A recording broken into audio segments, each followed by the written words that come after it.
और इसी के साथ अब मैं आमंत्रित करना चाहूंगी स्वागत उद्बोधन के लिए श्री पवन अरोड़ा जी को, CEO and managing editor, first India news. जोरदार तालियों के साथ स्वागत कीजिए पवन सर का।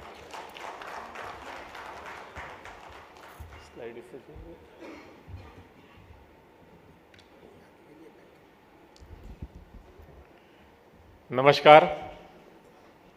आज की इस राज्य स्तरीय कार्यशाला में मैं आपका अपनी ओर से और पूरे फर्स्ट इंडिया परिवार की ओर से बहुत बहुत स्वागत करता हूं।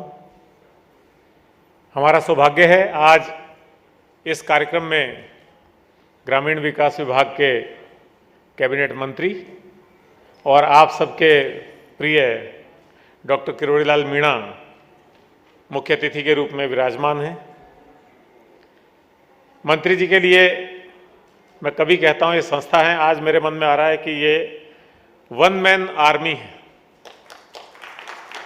जिस तरह से कल भी आप निरीक्षण कर रहे थे, छापामारी कर रहे थे और रात को 4 बजे आप वापस लौटे हैं फील्ड से, ये अपने आप में एक अनूठी बात है और एक बहुत ही प्रेरणादायक बात है।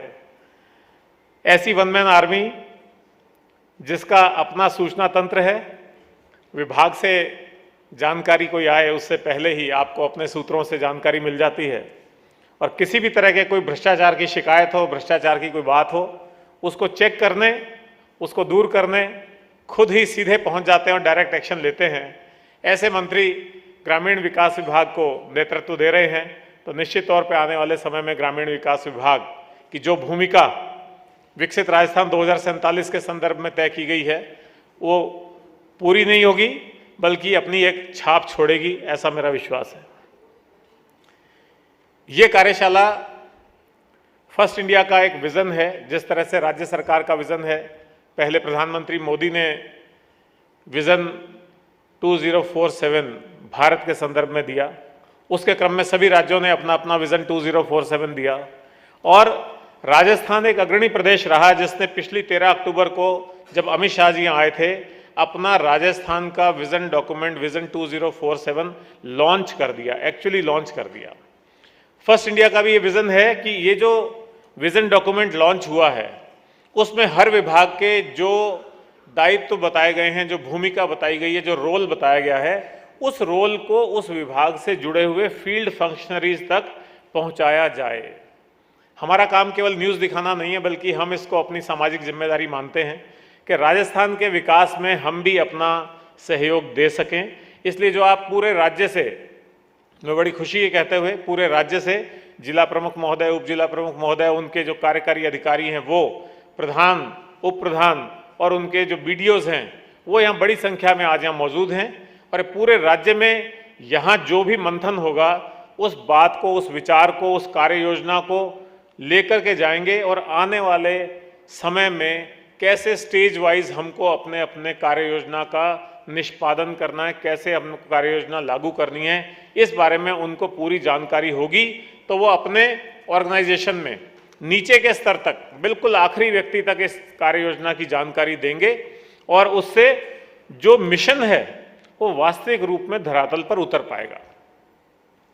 इसी तरह की एक कार्यशाला हम पहले यूडीएच के साथ कर चुके हैं, 7 तारीख को हम एलएसजी के साथ कर रहे हैं, मेडिकल एंड हेल्थ के साथ कर चुके हैं, शिक्षा विभाग के साथ कर चुके हैं। लेकिन ग्रामीण विकास अपने आप में इतना बड़ा क्षेत्र है, उसमें ये पहल ली है विभाग ने, ये वास्तव में एक साधुवाद की बात है, बधाई की बात है।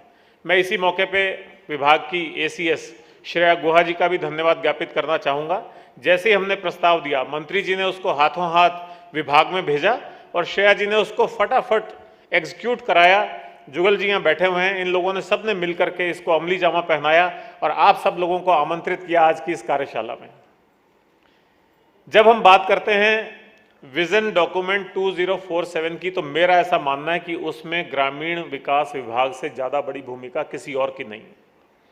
आमतौर पे लोग विकास को गलत समझ लेते हैं, शहरी विकास को ही सब कुछ मान लेते हैं और ये मानते हैं कि बड़ी बड़ी सड़कें हो गई, बड़े बड़े फ्लाईओवर हो गए, मेट्रो हो गई और दूसरे आधुनिक यंत्र तंत्र हो गए, मॉल्स हो गए, शॉपिंग मॉल हो गए और उसको हम विकास का एक मापदंड मान लेते हैं, प्रतिमान मान लेते हैं।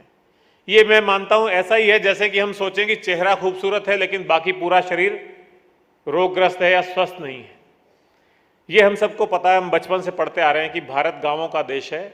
भारत की आबादी का मोटे तौर पे 70% भाग गांवों में रहता है। राजस्थान के संदर्भ में ये आंकड़ा और ज़्यादा है, 75% लोग गांवों में रहते हैं। ये 2011 के आंकड़े हैं। उसके बाद 1-2% का और सुधार हुआ होगा, लेकिन ज़्यादा सुधार की बात नहीं है। इस विचार को ऐसे पैदा हुआ कि कुछ समय पहले मंत्री जी कहीं ग्रामीण क्षेत्र में बात हो रही थी, तो लोगों से पूछा भाई 2047 में आप क्या सोचते हो, आपके गांव का कैसा विकास होगा? तो उन्होंने कहा साहब यहाँ भी बड़े बड़े फ्लाईओवर बन जाएंगे, रेड लाइटें लग जाएंगी, ट्रैफिक की लाइटें लग जाएंगी और सब कुछ ऐसा आधुनिक हो जाएगा। तब जाके विचार आया कि लोगों को ये समझाने की जरूरत है कि गांवों में विकास का मतलब शहरी विकास नहीं है। आज भी गांव वाले शहरों की तरफ पलायन कर रहे हैं, अंधी दौड़ है। शहरों में रोजगार सोचते हैं, वहां रोजगार मिल जाएगा, शहरों में अच्छी एजुकेशन मिल जाएगी, इलाज कराना होता है तो शहरों की तरफ भागते हैं। तो शहरों की तरफ उस दौड़ को, उस पलायन को रोकना है, क्योंकि इस दौड़ और पलायन से किसी का भला नहीं हो रहा। गांवों में जो गांवों की ब्यूटी थी, जो गांवों का जो जिसको आप कह सकते हैं जो हमारी अर्थव्यवस्था की रीढ़ की हड्डी थी, चाहे वो कुटीर उद्योग थे, चाहे वो खेती थी, चाहे वो कोई और इस तरह के कार्यक्रम थे, वो सब चीजें पीछे छूट जाती हैं। आज आप देखते हैं मनरेगा में आपको मजदूर बड़ी मुश्किल से मिलते हैं। खेतीहर किसान जो हैं बिहार और दूसरे प्रदेशों से आकर के खेतों में जो है वो लेबर के रूप में काम करते हैं। हमारे यहाँ का जो लोग हैं, जो युवा है ग्राम का, वो शहरों की तरफ भाग रहा है, चाहे वो रोजगार की तलाश में भाग रहा है, चाहे वो पढ़ाई करने की तलाश में भाग रहा है, चाहे वो स्वास्थ्य के लिए भाग रहा है, लेकिन ये स्थिति सही नहीं है। तो जब हमारे राज्य का 75% और देश का 70% भाग आबादी गांवों में रहती है, तो हमें ग्रामीण विकास पे बहुत फोकस करने की आवश्यकता है। अभी जो डॉक्यूमेंट बना है, इस डॉक्यूमेंट में बड़े स्टेज वाइज सारे लक्ष्य निर्धारित किए गए हैं कि ग्रामीण विकास के लक्ष्य कैसे होंगे। जैसा अभी आपने एवी में देखा था, 2030 तक क्या होगा, 2035 तक क्या होगा, 2040 और फिर 2047 कैसे 4 हिस्सों में बांट करके होगा और किन किन क्षेत्रों में खास फोकस दिया जाएगा ग्रामीण क्षेत्रों में, उसको भी हमने यहाँ बताया है। अब ये कहते हैं कि भारत विकसित होगा 2047, तो भारत तभी विकसित होगा जब सारे राज्य विकसित होंगे, क्योंकि स्टेट्स मेक द नेशन, राज्य मिलकर के राष्ट्र का निर्माण करते हैं। तो इसलिए राज्य के ग्रामीण विकास पे फोकस करना बहुत ही इंपॉर्टेंट हो जाता है। तो इस चीज़ को जब हम सोचते हैं कि हमको लागू करना चाहिए, तो प्रचार प्रसार का इलेक्ट्रॉनिक मीडिया और जो प्रिंट मीडिया है उससे बेहतर कोई साधन नहीं हो सकता है। अभी मैं मोटी मोटी बात आपको एक एवी के माध्यम से या पीपीटी के माध्यम से बताना चाहता हूं। पीपीटी करेगा?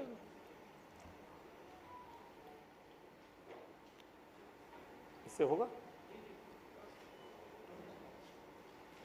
हाँ, तो ये आप सब लोगों को मालूम ही है कि प्रधानमंत्री जी ने अपने भाषण में कहा था।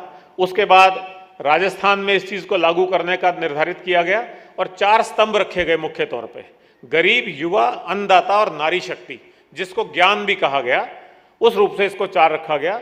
राजस्थान, जैसा हम बात कर रहे थे कि राज्य पूरे देश में सबसे बड़ा राज्य है और ये एक बहुत खुशी की बात है कि ये राज्य प्रगति करता करता बीमारू राज्यों की श्रेणी से बाहर आकर के अब पूरे देश की 7वीं अर्थव्यवस्था बन गया है। यानी हमारी रैंकिंग सुधर करके 7वें नंबर पर आ गई है और जो लक्ष्य 2047 का है वो हमको इसको $4.3 ट्रिलियन की इकोनॉमी बनाने का हमारा लक्ष्य है। इसी तरह से ग्रामीण विकास विभाग का इसमें बहुत महत्व है, क्योंकि ग्राम समृद्ध होंगे, ग्रामीण एरिया समृद्ध होगा, तभी हमारा पूरा प्रदेश समृद्ध हो सकेगा। ये आपने देखा, इसमें जो 4 चरणों की बात मैंने कही थी वो इसी में लिखा हुआ है। इसी तरह से जो 4 मुख्य स्तंभ बताए गए हैं वो है औद्योगिक और आर्थिक विकास, डिजिटल राजस्थान और स्मार्ट गवर्नेंस। आपने देखा होगा कि भारत की हमेशा बात आती है कि भारत में जितना बढ़िया डिजिटलाइजेशन हुआ है, जितना बढ़िया ई गवर्नेंस हुआ है, उतना बड़े बड़े विकसित राष्ट्रों में भी नहीं है। आज आपको रिक्शे वाले को भी पेमेंट करना तो आप पेटीएम के माध्यम से कर सकते हैं। आज आप एक थड़ी पे चाय पीते हैं, उसको भी आप पेटीएम के माध्यम से पेमेंट कर सकते हैं। इस चीज़ को और बढ़ाना है, गांव गांव तक लेकर के जाना है। और हमारी स्ट्रेंथ क्या है कि हमारे पास ये ग्रीन एनर्जी का जो है हब है, सौर ऊर्जा में हम लीड कर रहे हैं, पवन ऊर्जा में हम लीड कर रहे हैं और हाइड्रोजन की परियोजनाएं भी अब आगे बढ़ रही हैं। शहरी और ग्रामीण विकास की कनेक्टिविटी को हमको बढ़ाना है। सामाजिक कल्याण और महिला सशक्तिकरण, उसमें हमारा स्वास्थ्य है, हमारा पोषण है और जो हमारी आर्थिक स्थिति है गांव के लोगों की, उसको इम्प्रूव करने की बात है। इसी तरह से जो हमने इसमें मुख्य उद्देश्य रखे हैं इस विजन में, उसमें 100% साक्षरता रखा है और शिक्षा की सार्वभौमिक पहुंच की बात हमने कही है। ये माना जाना चाहिए कि जब 2047 आएगा तो कोई भी व्यक्ति निरक्षर ही नहीं रहेगा या साक्षर ही नहीं होगा, बल्कि शिक्षित होगा।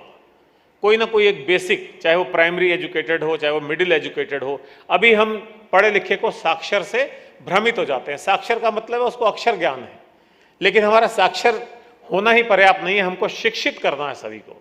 इसी तरह से जब तक हमारी स्वास्थ्य सेवाएं अच्छी नहीं होंगी, गांव में ही हमको सब तरह का स्वास्थ्य की सुविधाएं नहीं मिलेंगी, गांव में ही टेलीमेडिसिन के सेंटर्स नहीं खुल जाएंगे ताकि वो देश विदेश के जो डॉक्टर्स हैं उनके साथ में अपना कंसल्टेशन कर सकें, तब तक ये नहीं हो सकता है।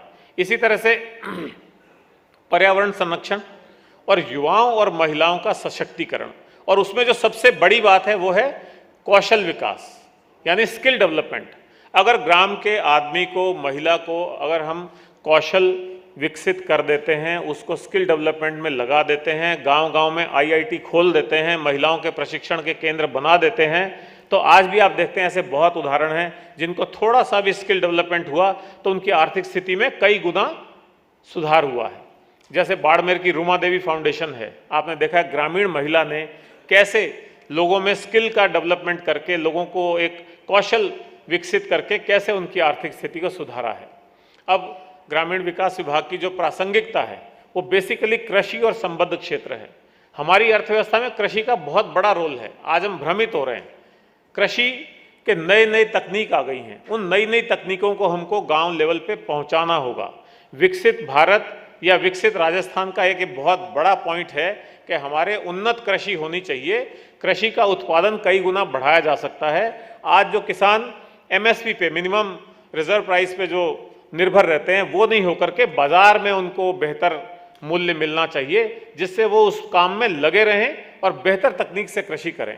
इसी तरह से जो ग्रामीण क्षेत्र में, जिसको हम पहले कुटीर उद्योग कहते थे, तो एमएसएमई है, माइक्रो, स्मॉल और मीडियम एंटरप्राइजेस जो हैं, उनको विकसित करना होगा। युवाओं पे केंद्रित करके नए कार्यक्रम बनाने होंगे और युवाओं का जो शहरों में अंधी दौड़ है रोजगार की आस में, उसको रोकना होगा।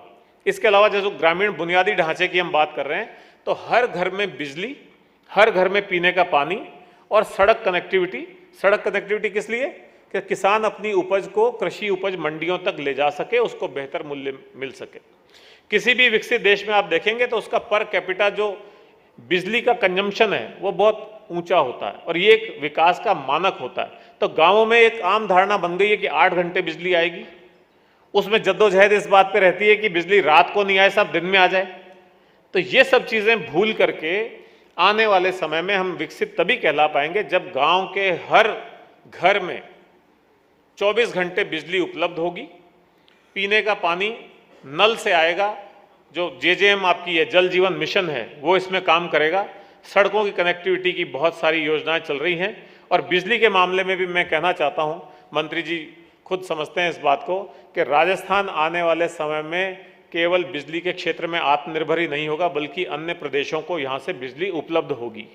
इसी तरह से सामाजिक विकास है, ग्रामीण स्वास्थ्य की बात हो, शिक्षा की बात हो, महिलाओं युवाओं के सशक्तिकरण की बात हो, ये सब चीज़ें हमको अपनी कार्य योजना में डालनी पड़ेंगी।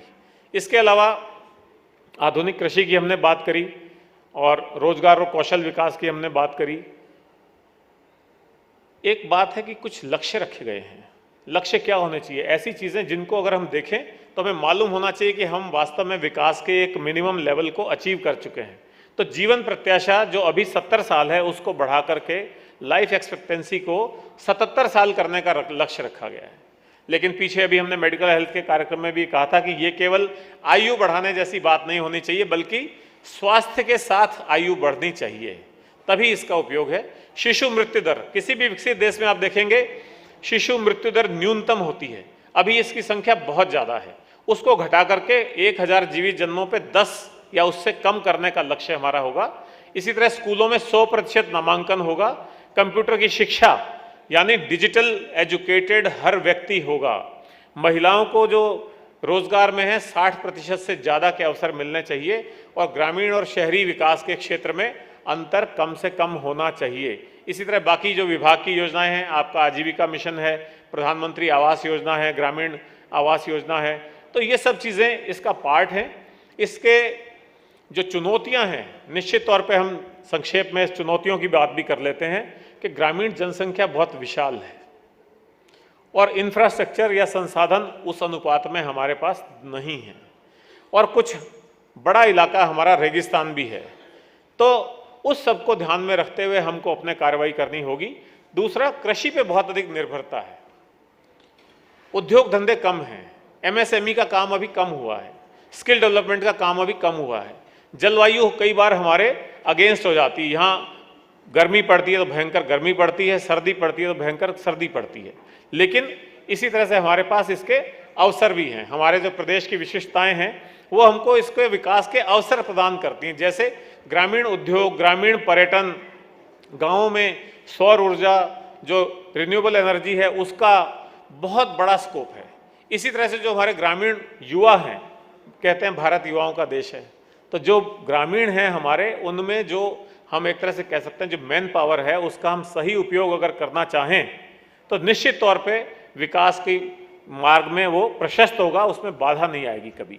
इसी तरह डिजिटल तकनीक, चाहे वो गाँव में अभी आप देखते हैं ई मित्र का भी काफ़ी बड़ा जाल है, लेकिन हर व्यक्ति का हर काम डिजिटली संभव हो जाए, उसको उसके लिए कहीं जाना नहीं पड़े, ये भी एक प्रमुख उसका पार्ट होगा।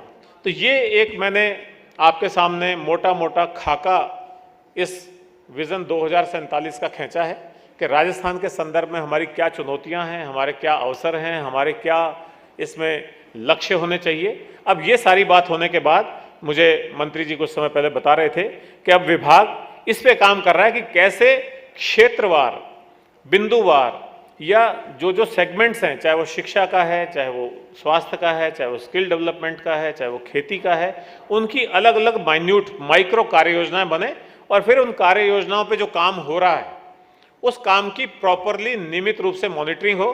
तो मैं समझता हूं जिस बात को लेकर के, जिस लक्ष्य को रख करके एक महालक्ष्य विजन 2047 के आधार पर राजस्थान को और देश को 2047 में पूर्ण विकसित देश और राज्य बनाने की कल्पना की गई है, वो निश्चित तौर पे साकार होगी।